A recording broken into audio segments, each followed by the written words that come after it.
नमस्कार, मी सुमित शंकर सावंत आणि तुम्ही पाहताय TV9 मराठी। या बातमीपत्रात बऱ्याच महत्त्वाच्या बातम्या बघायच्यात। सुरुवातीची एक अत्यंत महत्त्वाची बातमी आहे। मनोज जरांगे पाटलांनी देवेंद्र फडणवीसांवर केलेल्या गंभीर आरोपांनंतर भाजप नेत्यांनी जरांगे पाटलांवर हल्लाबोल केलाय।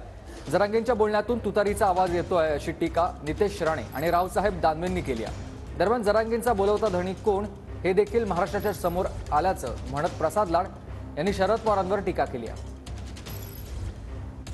हे सगळी जी भूमिका आहे, जे शिवाय शाप देण्याची जे हिम्मत करतायत ना, हे कोणाच्या जोरावर करतायत।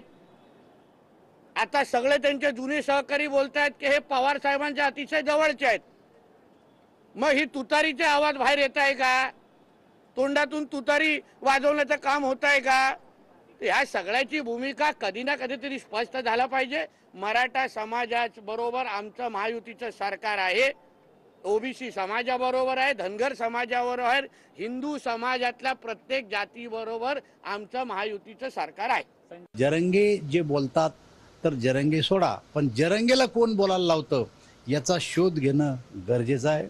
अनेक लोक तर म्हणतात की या त्यांच्या बोलण्यामध्ये तुतारीचा वास येतो।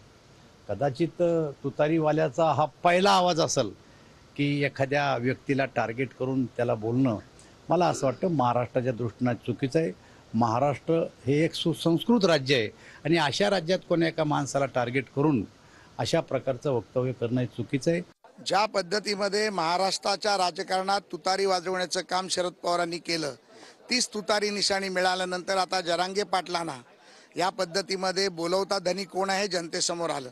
त्यामुळे राजेश टोपेंच्या माध्यमातून शरद पवार ज्या पद्धतीमध्ये राजकारण करतायत, हे राजकारणात जनतेसमोर आलं आणि तेच दाखवण्याचा माझा प्रयत्न होता। तुतारीबाज पवारांना वाटतंय की त्यांच्यापेक्षा मोठा नेता कोण निर्माण झाला की त्याला बदनाम कसं करायचं। त्यामुळे एक ब्राह्मण समाजाचा सॉफ्ट टार्गेट असलेल्या मुख्यमंत्र्याला टार्गेट करण्याचं काम शरद पवार आणि त्यांच्या टोळीकडनं केलं जात आहे। आम्ही त्याचा निषेध करतो।